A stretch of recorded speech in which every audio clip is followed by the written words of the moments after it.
राम राम दोस्तों। आज एक बहुत ही महत्वपूर्ण मुद्दा है, दिल्ली की राजनीति से जुड़ा हुआ मुद्दा है।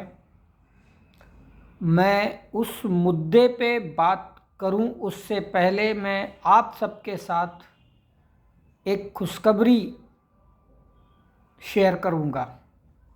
और ये खुशखबरी है, पंजाब में हमारे हरमन प्यारे भगवंत मान सरकार के द्वारा जो जड़ से भ्रष्टाचार खत्म करने की जो मुहिम है, उस मुहिम को आगे बढ़ाते हुए अब जो ज़मीन की खरीदी और बिक्री पर जो रजिस्ट्री करने वाली जो दफ्तर हैं, जिनको रजिस्ट्रार ऑफिस कहा जाता है, उन दफ्तरों के भ्रष्टाचार को जड़ से ख़त्म करने के लिए ये बहुत कड़ा कदम उठाया है। जितने भी भ्रष्ट अधिकारी थे उन पे धड़ाधड़ कार्रवाई शुरू की है और उन भ्रष्ट अधिकारियों पर जब धड़ाधड़ कार्रवाई शुरू हुई तो उसे रोकने व दबाव बनाने के लिए तहसीलदारों ने हड़ताल करने का ऐलान किया। तो भगवंत मान सरकार उन तहसीलदारों से एक कदम आगे बढ़ते हुए करारा जवाब दिया, और वो जवाब ये था कि तहसीलदारों ने इधर धमकाया और उधर भगवंत मान सरकार ने उनकी जगह पर नायब तहसीलदार व अन्य अधिकारियों को रजिस्ट्री की पावर दे दी, यानी रजिस्ट्री करने की।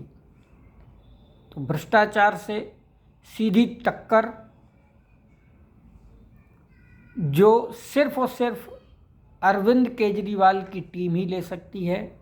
बाकी सरकारें तो भ्रष्टाचार के सामने घुटने टेक देती हैं। यह आज सिद्ध हो गया।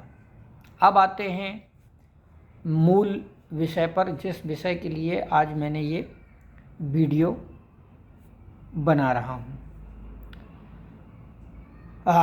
याद करिए वो पहला दिन, वो पहली कैबिनेट में जो मोदी की गारंटी पास होने वाली थी, वो तो झूठी निकली।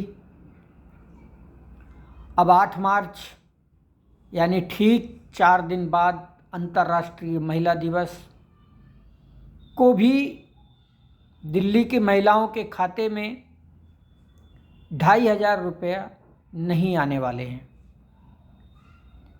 ये खुलासा मैं नहीं कर रहा, ये खुलासा स्वयं भारतीय जनता पार्टी के तीसरी बार चुने गए दिल्ली से सांसद मनोज तिवारी जी ने किया है। 8 मार्च को सिर्फ स्कीम लॉन्च की जाएगी, यानी 8 मार्च को केवल कार्यक्रम होगा, भाषण होगा, मोदी जी का गुणगान होगा, पर किसी भी महिला के खाते में एक भी रुपया ट्रांसफ़र नहीं होगा।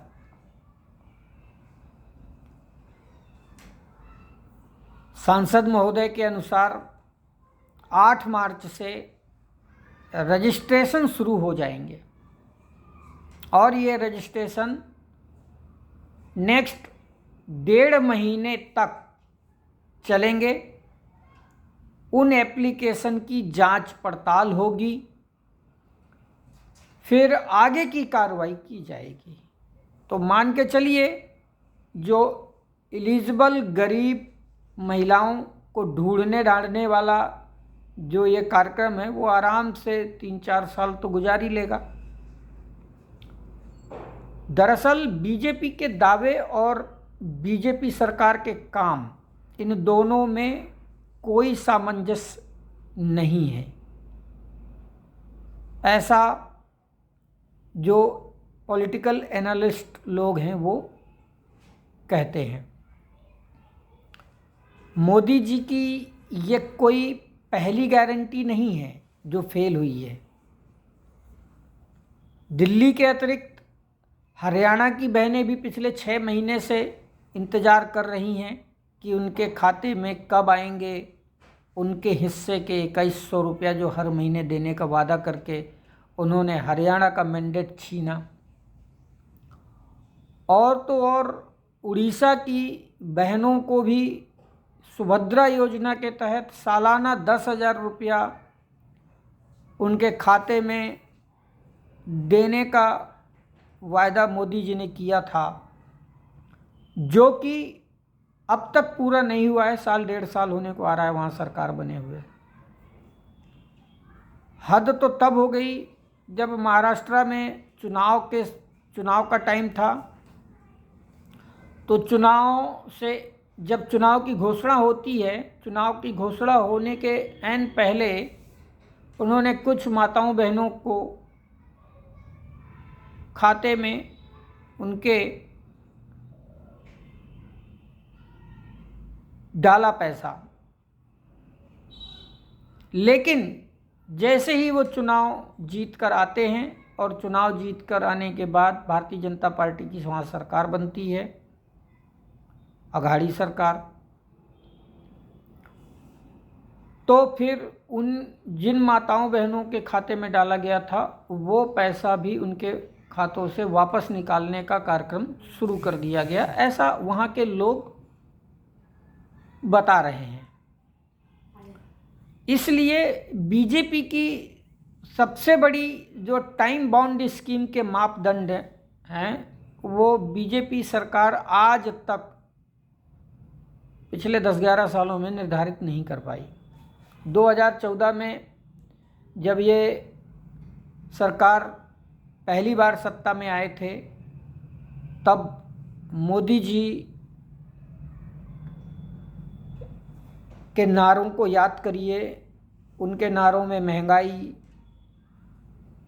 देश के गिरते रुपए की कीमत, भ्रष्टाचार, किसानों की दोगुनी आय, देशवासियों को पक्के मकान, 5 ट्रिलियन हमारे देश की इकोनॉमी, 100 स्मार्ट सिटी, 2 करोड़ नौकरी हर साल और 15 लाख रुपए हर भारतीय के खाते में डालने जैसे वायदे हुआ करते थे। लेकिन वो अब सब धीरे धीरे जुमले साबित हो चुके हैं। दरअसल इसमें देखा जाए तो जितना कसूर भारतीय जनता पार्टी का या मोदी जी का है, उतना ही कसूर हम आप लोगों का है, यानी हम आप मतदाताओं का है। क्योंकि हम आप लोग पिछले 5 सालों में हमारे नेताओं द्वारा जो किए गए वायदे होते हैं, जो वो नहीं पूरा कर पाते हैं, उनको भूल जाते हैं हम लोग और उनके पुनः नए वायदों के सपनों में फंसकर उन्हीं लोगों को पुनः वोट कर देते हैं।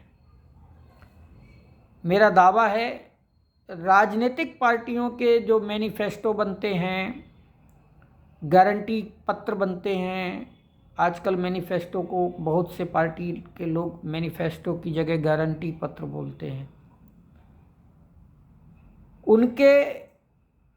उन मैनिफेस्टो को उनके ही कुछ बड़े नेताओं को अगर छोड़ दिया जाए तो साधारण कार्यकर्ता तक को नहीं पता होता है कि हमारे नेताजी ने अपनी जनता से उनके एरिया में क्या वादा किया।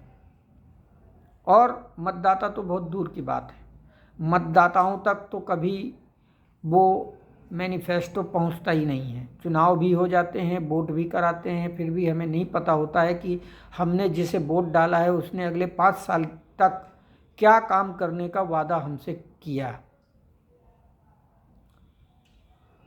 और हम लोग न पढ़ते हैं, और यही कारण है, न देखने न पढ़ने के कारण हम उनसे सवाल ही नहीं कर पाते। क्या सवाल करें जब वो पुनः वही नेता हमसे वोट मांगने आता है तो उसका पुराना वायदा जो उसने मैनिफेस्टो में लिखा था उसके सामने रखने का मौका तो तब मिलेगा ना जब हम स्वयं, हम तक वो मैनिफेस्टो पहुंचेगा, हम उसे पढ़ेंगे, हम उसे देखेंगे, समझेंगे और उससे सवाल जवाब करेंगे। लेकिन ऐसा सिस्टम नहीं है।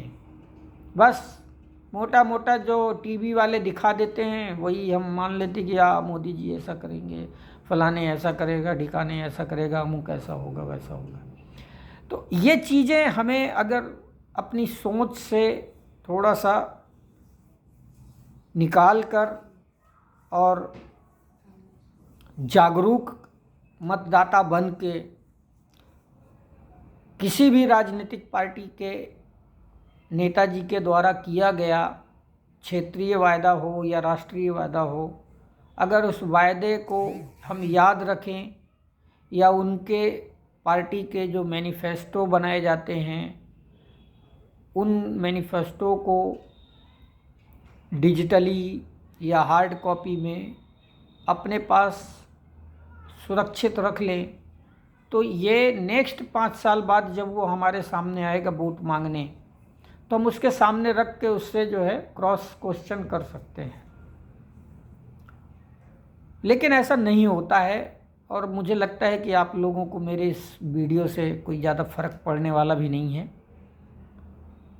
और यही कारण है कि जो मौजूदा ये मक्कार टाइप के नेता हैं वो इस बात का फ़ायदा उठा लेते हैं, क्योंकि उन्हें पता होता है कि हमारे जनता को हफ्ते भर पहले क्या घटना घटी थी उसे के बारे में नहीं याद होता है, तो कहाँ 5 साल पहले की बात याद कर रखेंगे।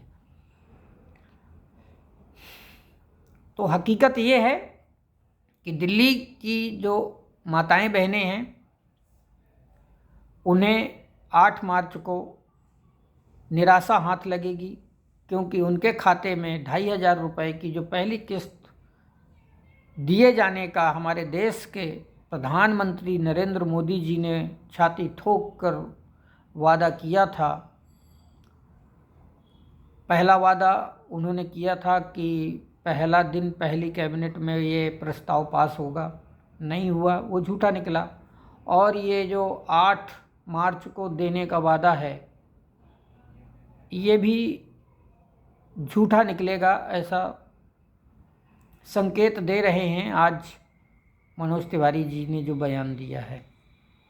अब पता नहीं पहली किस्त कब आएगी, किसी को नहीं पता, ना उनकी पार्टी को पता, ना मौजूदा रेखा गुप्ता सरकार को पता।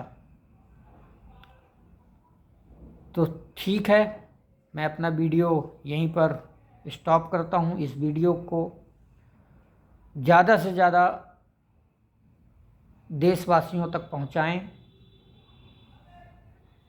अच्छा लगे तो कमेंट करें, लाइक करें, शेयर करें, और वो जो सब्सक्राइब करेंगे तो नेक्स्ट वीडियो आपको ऑटोमेटिक आपके मोबाइल में या आपके लैपटॉप में, आपके डेस्कटॉप पे मिल जाया करेगा। उसके लिए आपको एक बेल आइकॉन होता है वो भी दबाना होता है, उसे ज़रूर दबाइएगा। अगर आप मुझसे जुड़ेंगे तो और अच्छे अच्छे वीडियो में आप लोगों को बना करके ऐसे ही एंटरटेन करता रहूँगा। जय हिंद, जय भारत, धन्यवाद।